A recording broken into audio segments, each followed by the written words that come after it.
jurisdiction, finding out what your rights are and how to interact with these people, and basically get along in peace, because that's what we need. Basically, we've got a police state going on. We're all living in a prison. There is no bars. You can't see the bars, and you think you're bound by these statutes and acts, which are enforced by these policy enforcement officers. So we'll try and get a basic understanding of what is going on. There's going to be people here that have got a good understanding of like what I'm going to talk about. There's going to be people that have got hardly any understanding of what I'm going on about. And if anybody's got any questions, just raise your hands. We'll deal with the question, then we'll carry on, and then we'll have a questions and answers thing a bit later on. We'll just see how things like go. We're going to talk for about maybe 30 minutes, an hour, and then like we're going to open the floor to everybody else if they've got experiences that they've had with like police and the rest of it. And then we're going to have an interval and some questions and answers after that. Right, so we'll start with common law. The United Kingdom is a common law jurisdiction. And what that means is, by breaking the law, you'd have to be causing harm, loss, breach of the peace, or fraud. Oh, hang on, let me carry on first by saying none of this is legal advice, because I'm not legally trained. If you want any legal advice, go and ask a solicitor, and then you'll get really screwed. All I'm telling you is my opinion and what has worked for me. I go out and interact with police officers quite often now, which I wouldn't have done years ago. I used to think, no, they're tossers, I'm going to get screwed, blah, blah. If I haven't got arrested in the past, it's yes sir, no sir, take it down, then deal with it. But with what I know now, it's much easier to get along. So anyway, the common law is basically, as long as you're not harming anyone, breach of the peace, fraud, and theft, cause loss, yeah. That is law. If you do any of that, they don't ask your name and the rest of it. If they've seen you do any of them, which is the law, you get nicked, you get taken down cells, then they question you. Now everything else are statutes and acts, which are only given force law by the consent of the governed. And by the governed, you're all governed. So how do they get you to consent? Now they've got like two worlds, the lawful world and the legal world.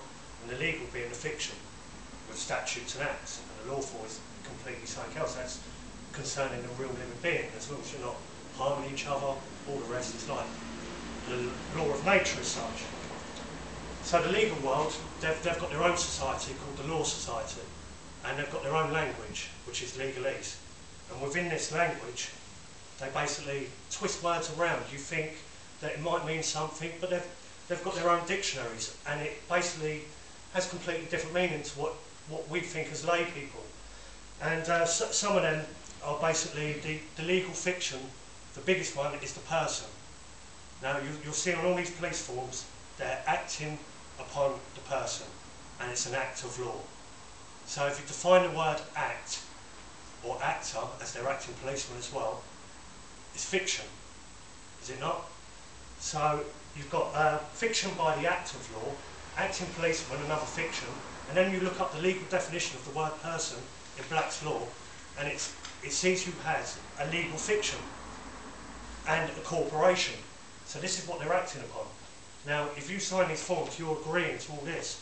Now, how do they get you to consent to this? When you get pulled over, let's say for a speeding ticket or whatever, they'll pull you over, they'll ask your name, and all the rest of it, or if they stop you in the street. Like I've had experience when I was living in Gaul, just riding on my bike through the town centre, and this police officer, he's seen me on my bike, I'm not causing no harm or loss to anyone, and he's pointed at my bike. So I pointed at his hat. He said bike, I said hat. And he's gone, you can't ride that down here. And I said, under what authority? So he's pointed at a sign, I've looked up and said, well, that's just a picture of a bicycle in a big red circle.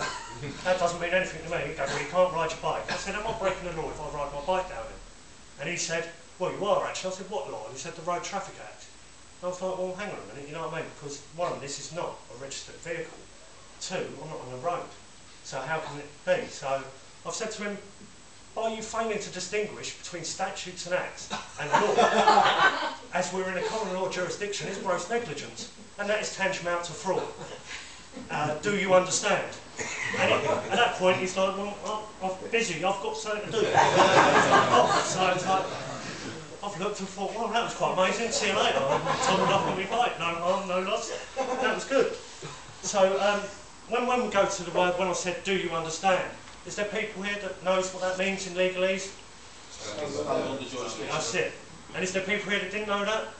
Yeah. Right, now, basically when they put you under arrest, they'll say to you, you are under arrest for blah, blah, blah, do you understand? Now why they say that is because understand means to stand under their jurisdiction. Now if you say, yes, I do understand, then you've given authority to them. Because basically we are all sovereign. We are all our own authority. Until you give that up to somebody, you submit to them your authority, which gives it to them, and they can act upon you. And that's why you've got all these contracts going on. Now, going to submit, you submit registrations, application to these government agencies for anything. Is there anybody here that owns a car? No. Yeah. Right, basically you don't own the car. Because Well, I do own it, but yes. Right, basically what happens is you submit an application of registration to the DVLA. And what that does is submission means to give up. Application means to beg. And registration means transfer of ownership. So what you're actually doing is begging to give up the ownership, and you've signed and agreed